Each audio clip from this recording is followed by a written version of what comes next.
Hi, hello, hello, hi, welcome back to my channel. I'm your unproductive bestie, and today I wanted to talk about trends that I regret buying into or just regretful purchases that I have for 2023. And I'm also gonna touch a little bit on like a low buy or no buy year towards the end of the video. If I'm honest, this was not the video you guys were supposed to get this week. I was supposed to release a video about my favorite and least favorite celebrity outfits of 2023. But that video ended up being too long. I tried to film it and then I was like, oh, no. This is actually way too long. So I scrapped it. Let me know if you still want that video, because like what I was going to do was talk about my favorite looks from those celebrities and then talk about my least favorite looks and the alternative that I would have given them to wear for whatever event they were going to. That was my idea, because you know, I like looking at pretty clothes and I don't have money to spend, but they have money to spend, so they could have worn something else. That sounds mean, but it's not supposed to sound like that. But anyways, that was supposed to be today's or this week's video, but it took too long. Just let me know if you're interested in that video, but without further ado, let's actually get to this week's video. Do you guys remember when jorts were trending? Yeah, I fell into the trap of jorts and I bought a pair, right? I'm gonna like put pictures of me wearing them because holding them is kind of crazy. But they are Rocawear jorts. One thing about me, I love Rocawear. Don't know why, but I just do. I've only worn these once. Now granted, I did buy them during the summer, so it's like, girl, you only gave this thing like, what, 6 months? I wanted my jorts to fit a certain way, but I don't have the physique or the build that's required for the look that I wanted, if that makes sense. So I'm 5'7", but I'm more torso than leg. And I'm also plus size. So jorts end up fitting me almost kind of like regular shorts. There's just like a small gap of space when it's like, no, I want them to look big and baggy. But if I do end up buying shorts that are larger, they just don't look that great on me. They look way too big and they have that little crotch pouch thing, and it just never serves. So these were good for, you know, the photos that I took, but I wasn't completely comfortable because they weren't as loose as I wanted them to be. It is kind of a regretful purchase. I think I bought it for like $7 or $8. I could have gone without it, but I'm gonna force myself to wear them more during the spring and summer and see what I can get from it. Let me know if you also bought into the jorts trend. Like, I still like jorts, people still wear them now and I love how people style it, but just on me and my build, it didn't fit how I wanted it to fit. The next item that I regret purchasing comes from a trend that I actually really do like and I still wear, which is like the Blokette Aesthetic. Love it down. I feel like it works great with me. But this particular item I should not have bought. Is this varsity jacket for the Patriots? Yeah, New England Patriots. So this I got at a flea market. I'm not going to say how much I spent on it because y'all would insult me. And honestly, I deserve to be insulted for purchasing it, if I'm very honest. So here's the thing. I've been looking for these types of jackets for like a year or two. Granted, I actually have a red one, but this one is like for a school. It's not for like the NFL or like a sports team or anything. This is not for my school. I just thrifted this one. It was like $11 or $12. I don't even know if you can see it, but I already had one. I don't know what was wrong with me to make me think that I should purchase this at a flea market. First off, there's a stain that I was not able to remove on the arm. I think it's like nail polish or something, or I don't know what it is. And there's also bleach stains on it. So for the amount that I paid for it, I just feel like I shouldn't have bought it. Now, have I worn it? I have definitely worn it. I've worn it maybe like 2 or 3 times. But ultimately, I feel like I would have been okay without it. The one thing I can say about this is that it is heavier than the red one that I have, so I guess that's a good thing. All I know is that I'm not going to toss it. I'm still gonna continue to wear it so that I can get my money's worth, so I can feel like I spent good money on it. So the next item that I regret purchasing are these hats. Now, I don't know if these were actually mainstream popular. I don't think so, but I just kept seeing it and seeing it and seeing it. And it was the polo teddy bear sweater. So that's what I wanted. I wanted it so bad, and I just kept seeing it. And I was like, oh my gosh, it's so cute, but it's so expensive and I don't have money. But then I went to my Goodwill and found these. So of course I picked them up and left with them. But here's the thing. You know that voice in your head when you're at the thrift that's like, girl, I don't think you actually like this? I should have been listening, because this one I actually wear and I actually like. But this one, no. I don't wear it. I think the only reason I bought it is because the bears are different on them. I did not need two. I should have just bought this one and left this one. So I really do regret purchasing this one, and it's because of that sweater. I wanted that sweater so bad that I felt like this was the closest I was gonna get to that sweater. This is kind of like when you're on a diet and you've been craving a cookie, but because you've been told cookies are unhealthy, you decide to curb that craving by eating an alternative. But the alternative doesn't really suppress your craving, so now you just keep eating other alternatives when you should have just ate that one cookie. Moral is, either purchase exactly what you want or think long and hard about the alternative or replacement you're purchasing. Think about if it's going to suppress that craving you have for the item you actually want. The next thing I regret purchasing isn't clothing, but more so skincare. So there was a time on TikTok where COSRX, is that how it's pronounced? was just the skincare brand. It was that girl. So I went and I bought 4 products. And mind you, I did need new skincare products because I was running low on what I was using. And I was like, you know what, why not try something different? Because what I'm using right now is not really clearing up my cheeks because I have like heavy like dark marks and hyperpigmentation. So I was like, I'll try this out because the girls are ranting and raving about it.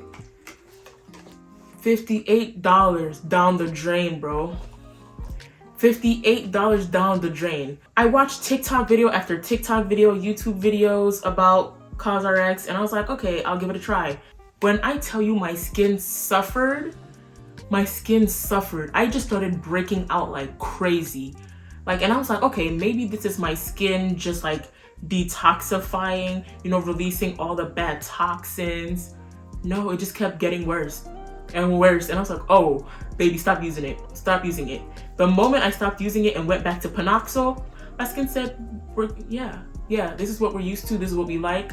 Don't ever try that COSRX with us ever again. Now, I don't know what to do with those products. I don't know what to do with those. And my mom also can't use it because when she tried to use it, it started bleaching her. And she was like, So, all in all, I just have a really bad time with COSRX. I'll be honest though, every time I try something that's like Korean skincare, I start breaking out. So I think I'm just gonna let Korean skincare go. And before you're like, oh, maybe you didn't do the steps correctly or didn't do like what the directions say, I did. Even with the sunscreen, I did everything that it asked. I don't have the clearest skin, but I went back to what was working for me, which are these 2. At least they keep the pimples off my skin, and that's the best I can ask for right now. The hyperpigmentation, I think it has to do with my diet maybe, and the dark marks, but they do the job. COSRX, jail. Honestly, I feel like people were hyping up the COSRX products because they had maybe like a TikTok shop connected to it or like some type of affiliate link. I don't know, but I feel like maybe that's what I missed. I wasn't realizing that people were able to make a profit off of those COSRX things that they were promoting on their TikToks. But never again is COSRX getting me. So the last thing I regret purchasing is something that falls into the Y2K category. These are them. These block sandals. They're absolutely stunning. First of all, I love the square toe.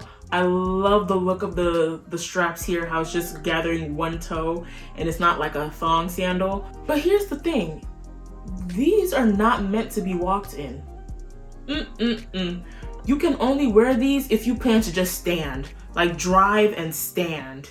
Drive and sit. When I say drive and stand, I mean like you're driving somewhere to just stand. You're not walking anywhere. Because this summer I wore these to the beach. The way my feet started to burn on the bottom because they started to rub against the material. I don't understand what was really happening, if I'm honest. All I know is that these are not meant to be walked in. Each time I tried to wear these to walk somewhere, it hurt so bad. And I don't know if you can see it, but like it started to lift up here. It wasn't always like this. It was smoother, but it started to lift because I guess my feet were like gripping, trying to grip onto it. It was worth it at the time, but now that I know that I can't actually wear them and just feel comfortable, and it limits how often I can wear it, it's not worth it. It wasn't worth the purchase. I literally almost forgot to talk about the no buy, low buy year thing. So in my last video, I was talking about overconsumption, and in the comments, someone was talking about how they were gonna do a no buy year. And I was like, oh shoot, I might as well join them because I have overconsumed as well. But here's the thing. I didn't think about that because I'm moving.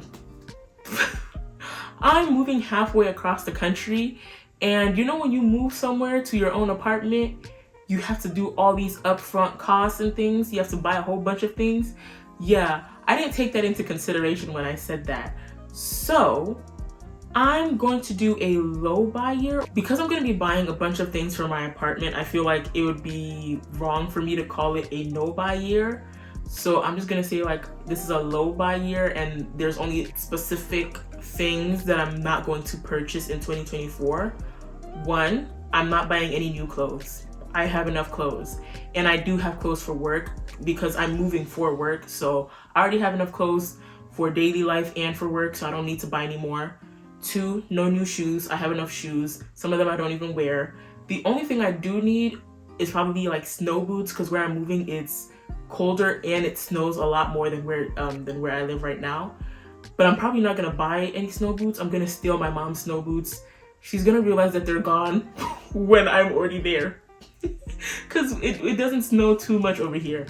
So I'll probably let her know. I'll let her know that I'm taking her snow boots. But I'm not buying any new shoes. I'm definitely not buying any new perfume. I have 14 or 13 bottles of perfume. I need to finish those. I think I bought so much because like I was buying them for specific occasions, like, oh, I can wear this to this occasion. Oh, I can wear it to this, I can wear it to that. Girl, I don't go out that much. So why do I need, I don't need that many bottles of perfume. I don't go out that often. I'm very much so a homebody. So I should really let those perfumes finish. So I'm not going to buy any more for 2024. I'm also not buying any more purses. I have enough purses, I have enough bags. I don't need any more. And lastly, accessories. I'll be honest, I do want more accessories, but I actually have other things that I need to be paying for. Like I have student loan debt that I need to pay for. So I'm just gonna be like, you know what? No accessories for 2024. So that's my low buy year. I honestly wish I could do a no buy year, but it just wouldn't make sense because of how my life is about to like change in 2024. I also wanted to even include not buying food out, but it wouldn't make sense because when I move, it's already gonna be 2024. And like for the first 2 days, I'm most definitely going to eat out because I won't have all my stuff situated and ready in that new apartment. So I don't wanna say, oh, you can't buy food out, and then I move and I buy food out because I don't have the things I need to cook. Do you see where I'm getting with this? Anyways, that's the end of this video. Thank you so much for tuning in. Really let me know if you really want that favorite and least favorite celebrity outfits of 2023 video. I was gonna talk about Marseille Martin, Jenny Kim, Halle Bailey, and Zendaya. But if you want me to talk about more celebrities and stuff, name them. Name them. Name them. Well, what you did was ridiculous. Name them. Name them. Anyways, thank you so much for watching. I hope to see you in the next one. Welcome to the new people, by the way. Bye.